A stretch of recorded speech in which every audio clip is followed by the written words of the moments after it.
Dear listener, hello. My name's James Cridland. I'm a radio futurologist. I've worked in radio for the last 36 years or so. I know, you wouldn't believe it, would you? And also I'm the editor of Podnews, which is a newsletter all about podcast and on demand, which is free at podnews.net and very good. And today, yes, a little bit weird because I'm interviewing Wade Kingsley on his own podcast. The normal question that I ask, Wade, my first question is always, who are you and what do you do? Okay, that's a great question to start with. Mm-hmm. And considering this is on my own podcast, I just want everyone to know that I've handed over the hosting duties. So whatever you want to ask me, you can ask. Excellent. I'll tell you what I do from today, James, which I'm quite excited about, is I am now someone who helps independent podcasters reach their potential. I don't think I've got a fancy title like yours, like podcastiologist or anything like that, but I have started a business called Podtential, A, because I love a pun, but B, I think it sort of sums up exactly what I really want to help independent podcasters do. And the journey around this is that I actually found it really strange entering the world of independent podcasting because I felt like it was a bit of a lonely ride. You know, there's lots of good resources out there, plenty of good resources, but the companionship, the collaboration sort of now seems to have moved fairly into the platform space. And I was having a chat to a mate who's at one of the platforms, and I said, if I just was going to rock up and I had a podcast and I wanted it to be acquired by your platform, what do you need from me? And straight out the bat, he said 150,000 downloads. I'm like, oh, how do I do that without your help? So the idea for Podtential came about because I felt like early days of podcasting, the publishers were really leaning in on the help. And obviously as that's matured and now they're dealing with bigger situations, I just felt like independent podcasters could use a bit more help. Yeah, and you're doing a lot of different things. One of the things you're doing is Pro. And what Pro is, if I've understood it right, is it's evaluating podcasts who you're working with across 100 individual data points. You're going to say data points, aren't you?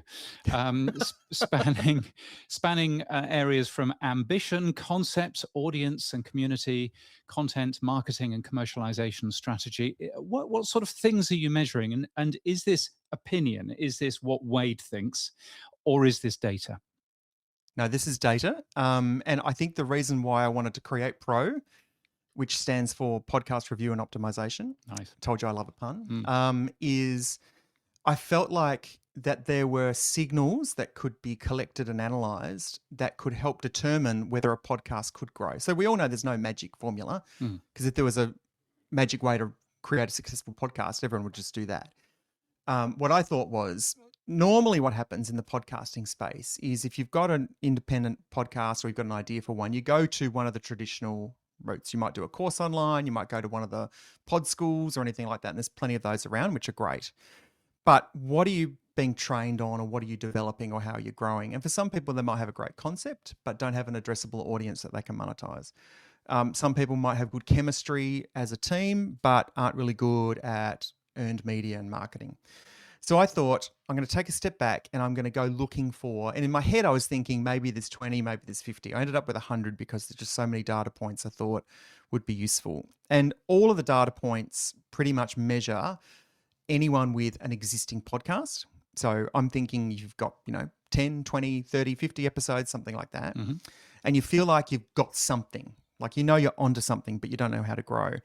And the reason I picked those sort of 6 areas across ambition, concept, audience and community, content, marketing, and commercialization is when I went researching successful podcasts, these are the themes that kept coming up and over again. So I guess the hypothesis, the subjectivity does come from how I've compiled it, but the data itself, or the data, is something that you can literally upload an episode, we spit out a report, and of those 100 areas we think you've got 65 going really well, but here are the next 20 you should focus on.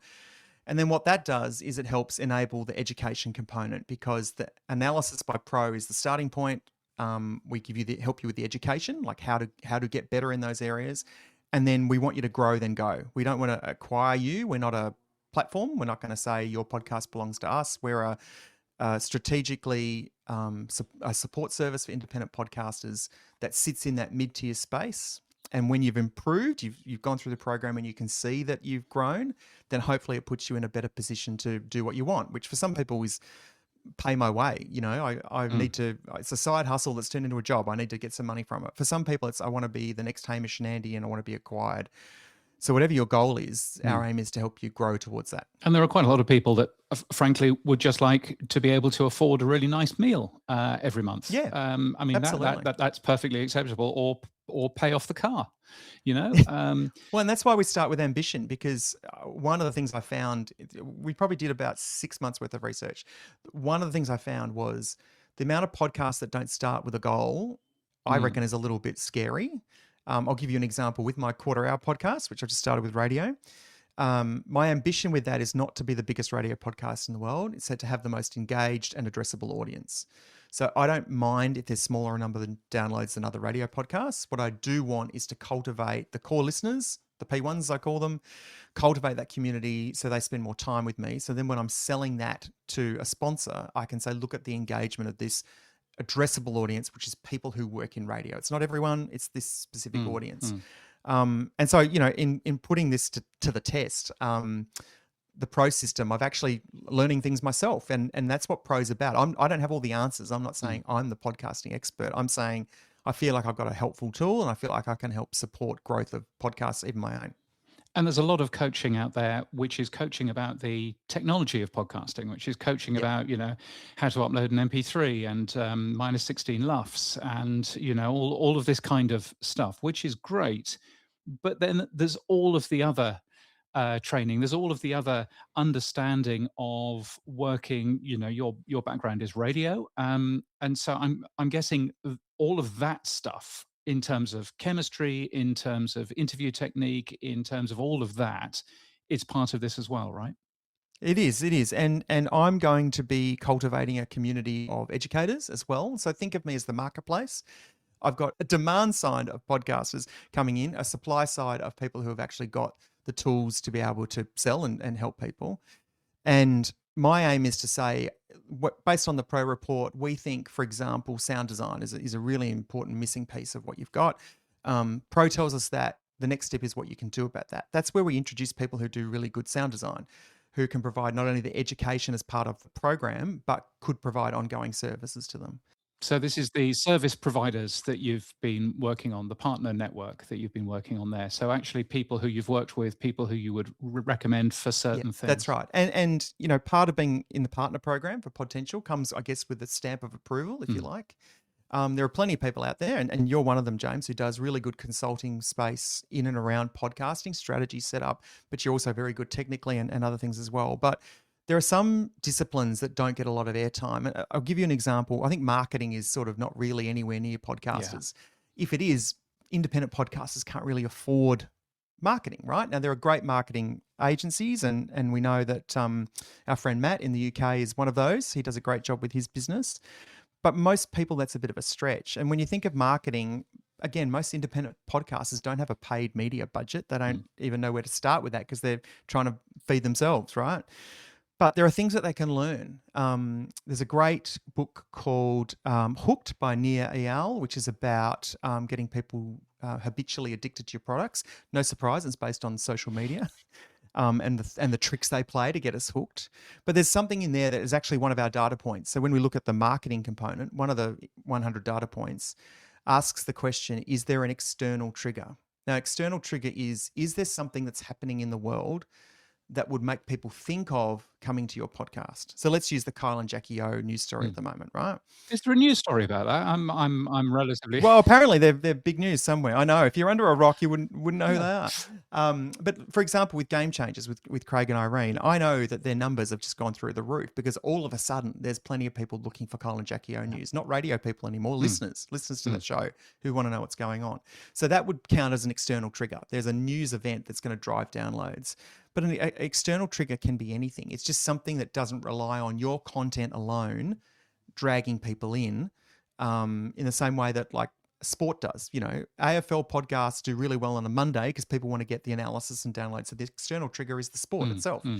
But podcasts who are two guys sitting around talking about life, not necessarily have an external trigger. And that just helps people focus on what they're marketing could look like, and more importantly, what their content could look like to drive more usage. That's really interesting. And so a lot of that comes down to marketing, again, but a lot of that, I'm guessing, also comes down to things like, search engine optimization, particularly in terms of where you appear in Apple Podcasts, where you appear in Spotify, and all of that. Yeah, AI as well. I mean, and that's one of the things that, one of the data points that's gone in is around AI searchability.